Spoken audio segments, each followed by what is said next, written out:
안녕하세요. 아고라TV입니다. 추미애 장관 아들의 병력 특혜 문제가 여전히 현재 진행 중입니다. 단순한 문제를 이렇게 복잡하게 끌고 가는 정부와 민주당, 저는 이해를 할 수 없습니다. 어떤 문제가 있고 해법이 무엇인지 분석해 보도록 하겠습니다. 오늘의 방송 제목은 추미애 장관 아들의 병력 특혜 문제, 정부와 민주당 쉬운 길을 두고 복잡하고 어려운 길을 선택하는 이유가 무엇일까?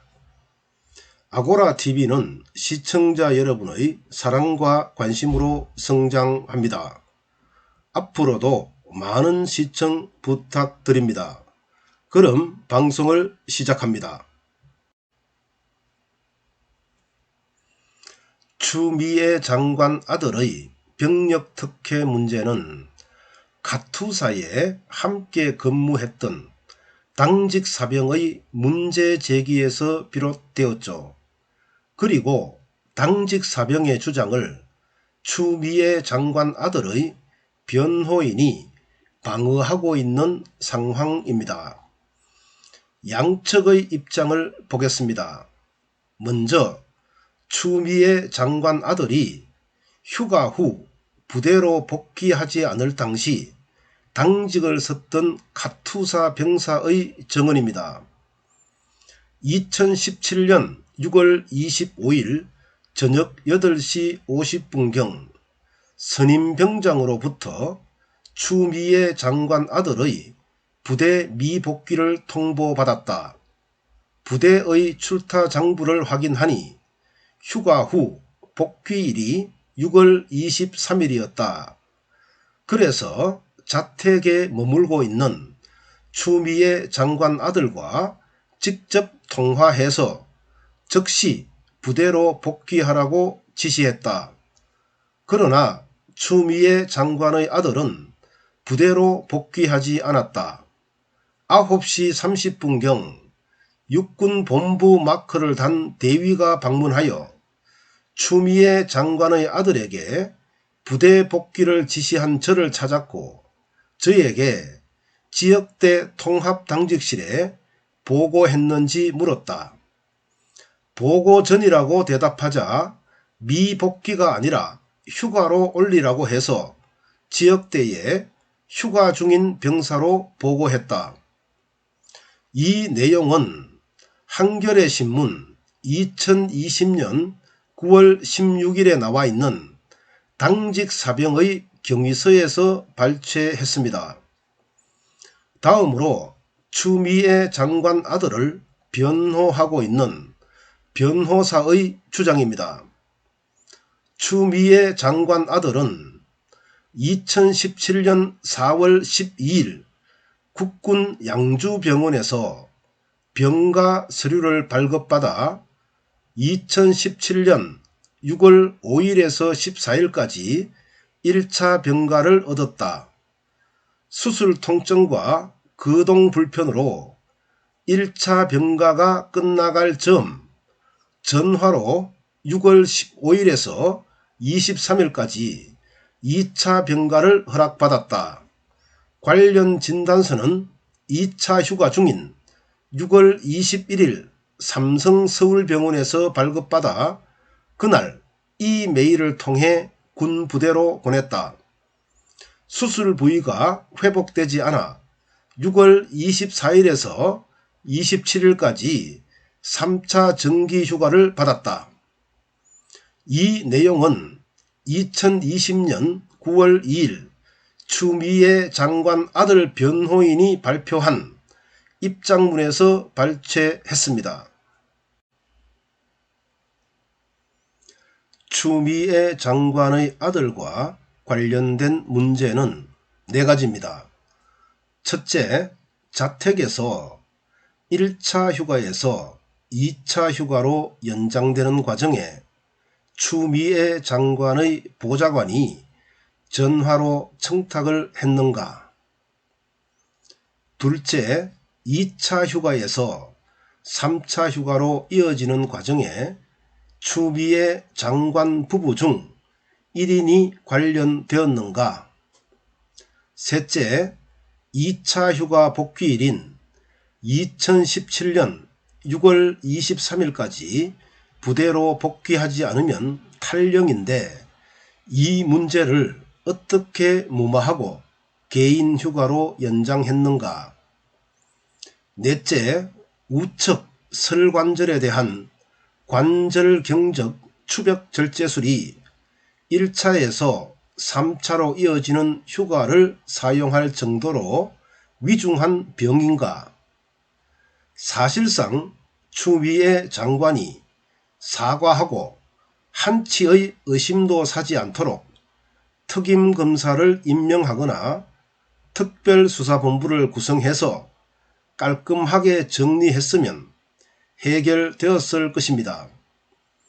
그런데 추미애 장관은 부인하고 민주당 의원들은 추미애 장관을 옹호하고 대통령도 침묵을 지키는 바람에 국회가 일을 하지 못하고 있습니다. 추미애 아들 문제로 국회가 난장판이 되고 있기 때문이죠. 어쨌든 현재 동부지검의 수사 결과로는 이 문제를 매듭짓지 못합니다.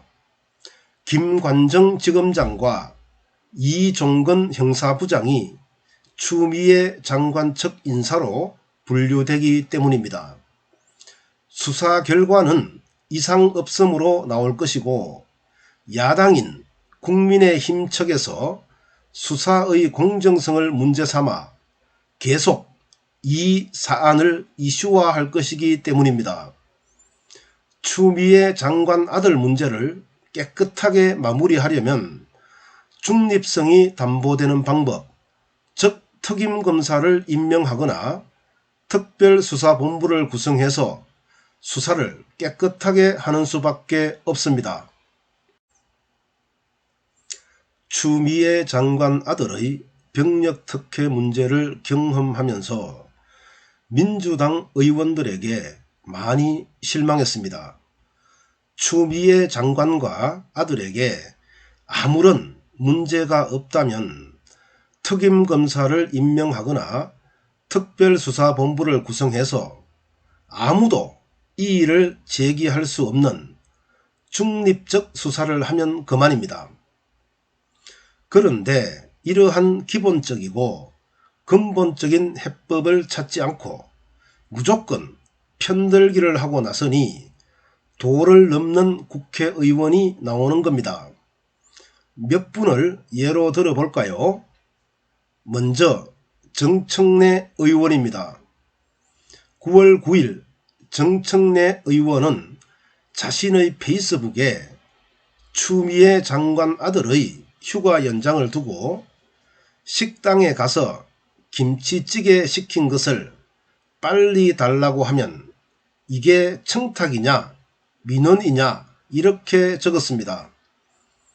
추상 같은 명령체계와 법규가 적용되는 군대를 내 돈 내고 내가 먹는 식당으로 휴가를 김치찌개에 비유했죠. 군대를 희화화해도 정도가 너무 심했습니다. 다음으로 김태년 의원입니다. 육군 규정인 병령생활규정 제111조 휴가 절차를 보면 천재지변, 교통두절, 그 밖의 부득이한 사유로 인하여 기간 내에 귀대하지 못할 때는 전화 등 가능한 수단을 이용 소속 부대에 연락하여 허가권자로부터 귀대에 필요한 기간을 허가받아야 한다. 이렇게 나와 있습니다. 국방부령인 부대관리훈령 제65조에는 외출, 외박 및 휴가 중 천재지변, 교통두절, 심신장애, 가족의 병고, 그 밖의 특별한 사유로 귀영이 늦어질 것이 예상될 때는 지체 없이 전화, 전보 등 가장 빠른 통신수단으로 연락해야 한다. 이렇게 규정되어 있습니다. 추미애 장관 아들 측에서는 전화휴가 연장을 합법화하기 위해 심신장애를 들고 있는데요. 심신장애는 사물의 판별이 어렵고 의사를 결정한 능력이 불완전한 상태를 말합니다. 즉 군 복무를 더 이상 할 수 없는 상태를 가리킵니다. 따라서 2차 병가와 3차 병가 이전에 부대에 복귀해서 휴가를 연장하는 것이 타당하죠. 그런데도 9월 15일 김태년 의원은 원내 회의에서 부대 미복귀 상태에서 전화, 메일, 카카오톡으로 휴가 연장을 신청할 수 있다. 이렇게 발언을 했지요. 군대를 마음대로 휴가를 연장할 수 있는 조직, 즉 목적도 법규도 없는 허술한 조직으로 인식하게 만들어 버렸습니다. 그 다음으로 홍영표 의원입니다. 9월 16일 홍영표 의원은 국방부 장관 후보자 인사청문회에서 추미애 장관의 아들 문제를 거론하는 국민의힘 소속 국회의원을 두고 과거 쿠데타를 일으켰던 세력이 국회에서 공작하고 있다. 이렇게 말했죠. 사실상 과거나 음모는 물타기 전략이죠. 공격과 방어의 근거를 찾을 수 없을 때 선택합니다. 현재 5.16 및 12.12 쿠데타와 관련된 군 출신 국회의원이 있나요? 없습니다. 따라서 홍영표 의원의 발언은 전형적인 물타기 전략 이외에 다르게 볼 여지가 거의 없습니다. 마지막으로 박성준 의원입니다. 9월 16일 박성준 의원은 현안 브리핑에서 추미애 장관의 아들은 안중근 의사의 말을 몸소 실천했다. 이렇게 발표했는데요. 물론 국가를 수호하기 위해 군대에 갔으니 말은 됩니다. 그러나 추미애 장관 아들의 휴가 연장을 옹호하기 위해 안중근 의사를 소환한 게 문제죠. 특정한 1인의 격을 높이기 위해 평생 독립운동을 한 분의 격을 낮추는 발언이기 때문입니다. 추미애 장관 아들의 특혜 문제는 너무 간단합니다. 중립적 수사기관을 설치하여 그 누구도 이 일을 제기할 수 없을 정도로 확실하게 정리하면 됩니다.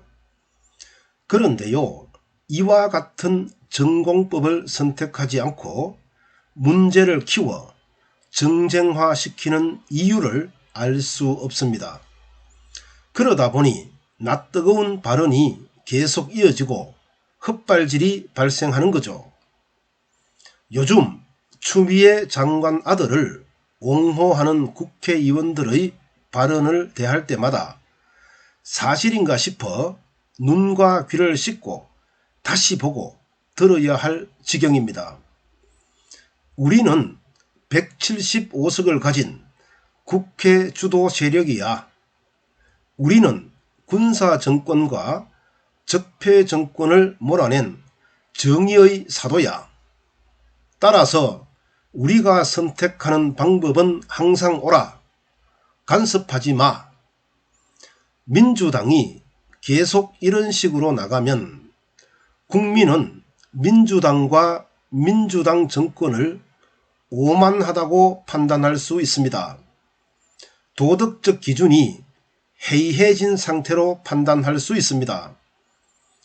국민이 무엇을 원하는지 국민 정서를 잘 살펴서 사건의 해법을 선택하기 바랍니다. 국민이 어리석은 듯 보이지만 선거에서 현명한 판단을 내린다는 사실을 알아야 합니다. 계속 이런 식으로 나간다면 그 후 폭풍은 매우 심각할 수 있습니다. 감사합니다.